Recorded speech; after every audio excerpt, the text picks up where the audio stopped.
Sa baryo kung saan ang mga anito at engkanto ay tila bahagi ng pang-araw-araw na buhay, si Aling Lita ang takbuhan ng mga tao para sa mga karamdaman na hindi kayang ipaliwanag ng siyensya.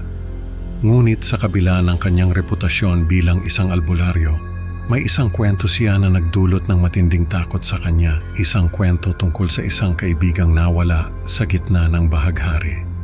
Habang naglalaro sa ulan, si Lani ay tila naakit ng isang mahiwagang kamay mula sa bahaghari at hindi na muling nakita pa. Ano nga ba ang misteryong bumabalot sa pagkawala ni Lani at paano ito nagbago sa buhay ni Aling Lita? Alamin ang buong kwento at ang mga aral na natutunan niya rito.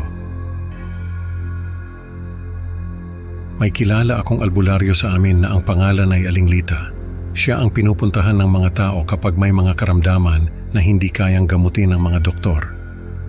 Yung mga sakit na dulot ng kulam, parang o nausog ng mga espiritu.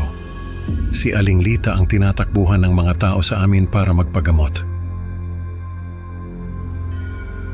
Nung minsang may handaan sa kanila, nagkuwento siya ng isang karanasan na ayon sa kanya ay nagbigay sa kanya ng matinding takot sa mga espiritu.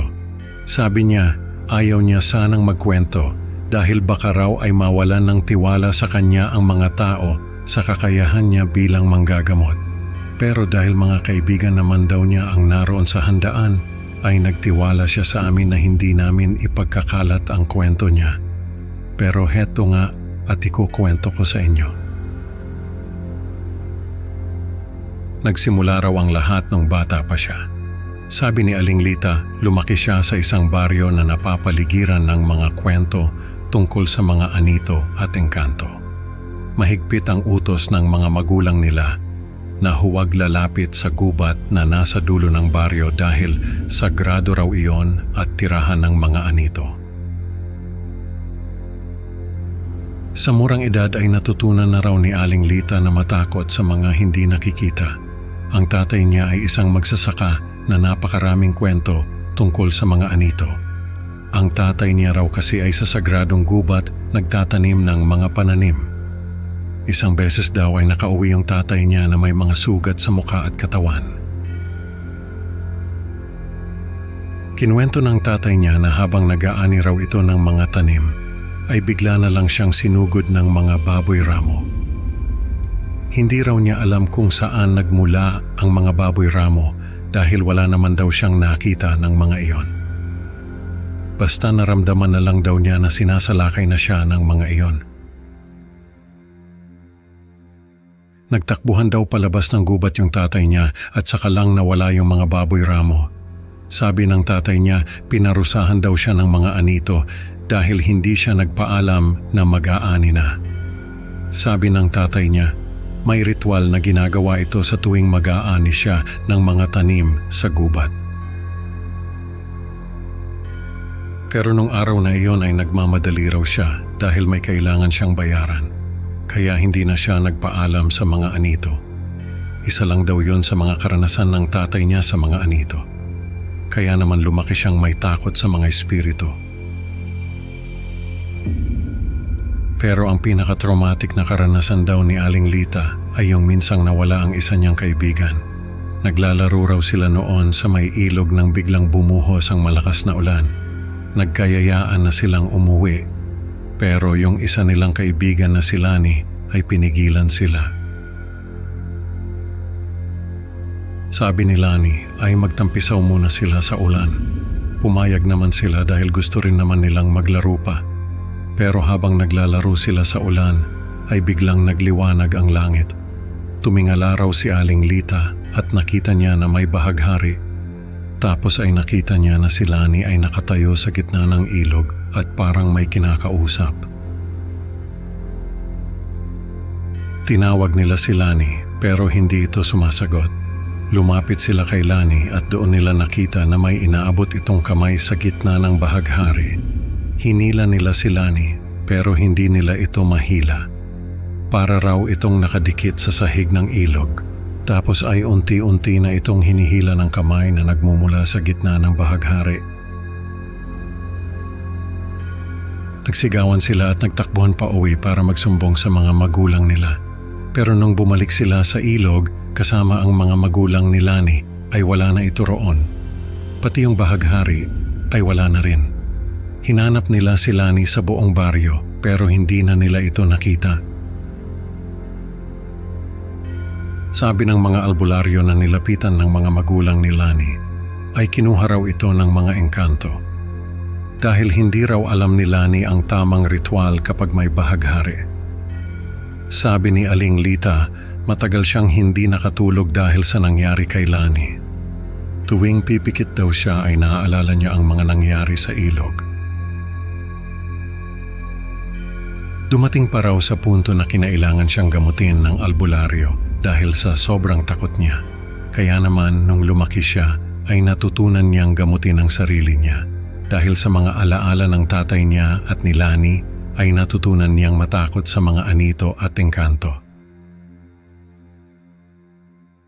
Pero nung minsang naglalakad siya sa gubat ay may nakasalubong siyang matandang babae. Binigyan siya ng matandang babae ng anting-anting at sinabi nito na hindi pa siya dapat mamatay.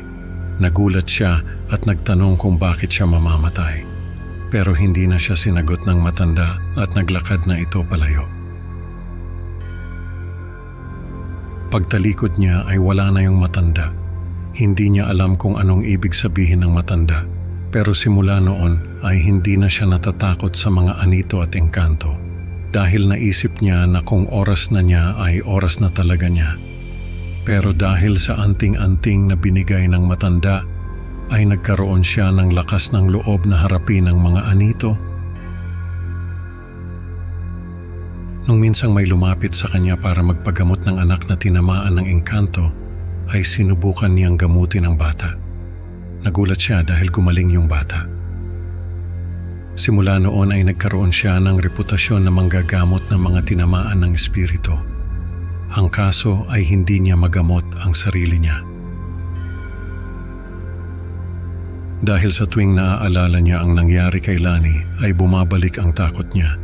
Nung nakaraang taon ay napagdesisyonan ni Aling Lita na bisitahin yung ilog kung saan nawala si Lani.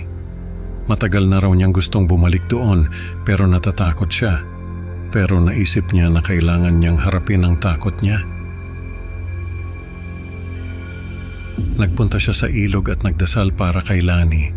Naglakad-lakad siya sa ilog at naalala niya yung mga nangyari nung araw na nawala si Lani. Nung pauwi na siya ay biglang bumuhos ang ulan. Nagmadali siyang umuwi dahil naalala niya yung nangyari noon. Pero bago siya makalabas sa ilog ay nagliwanag ang langit. Nilingon niya ang langit at nakita niya ang bahaghari. Naghintay siya na may kamay na lalabas mula sa gitna ng bahaghari pero wala siyang nakita. Sa halip ay may narinig siyang boses na tumatawag sa kanya. Tinawag siya ng boses sa pangalan niya. Tumingin siya sa gitna ng bahaghari at nakita niya si Lani na nakatayo roon. Tinatawag siya ni Lani at inaabot ang kamay niya. Nung oras na yon ay gusto niyang abutin ang kamay ni Lani. Pero naalala niya na may misyon pa siyang dapat gawin. Ang gamutin ng mga taong tinamaan ng mga espiritu. Kaya imbes na abutin ang kamay ni Lani, ay nagdasal na lang siya para dito. Nung dumilat siya ay wala na ang bahaghari at si Lani. Bumalik siya sa ilog at nagdasal para kay Lani. Sabi niya, kung oras na niya ay oras na niya. Pero sa ngayon ay may mission pa siyang dapat tapusin. Nung makauwi siya, ay nakahinga siya ng maluwag. Dahil sa unang pagkakataon, ay nagawa niyang harapin ang takot niya at hindi na siya natatakot sa mga espiritu. Sabi ni Aling Lita ay kung may mga tao man na natatakot sa mga anito at engkanto ay sana raw ay maging inspirasyon ang karanasan niya para sa kanila. Na kahit siya na manggagamot ay natatakot din sa mga espiritu. Pero dahil sa takot na yon ay nagawa niyang gamutin ang mga taong tinamaan ng mga espiritu. Nung matapos magkuwento si Aling Lita, ay nagpunta siya sa sementeryo kung saan nakalibing si Lani. Sabi niya ay hindi niya alam na doon pala nakalibing si Lani. Pero nung malaman niya ay nagpunta siya doon para magdasal.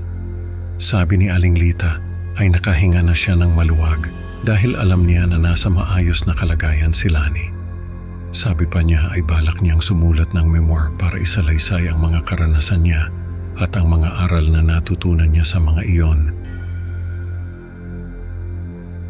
Sa kwento ni Aling Lita natutunan natin na kahit ang pinakamalakas na manggagamot ay may kinatatakutan. Salamat sa pakikinig mga kaibigan. Huwag kalimutang i-like at mag-subscribe para sa mas marami pang nakakatakot na kwento.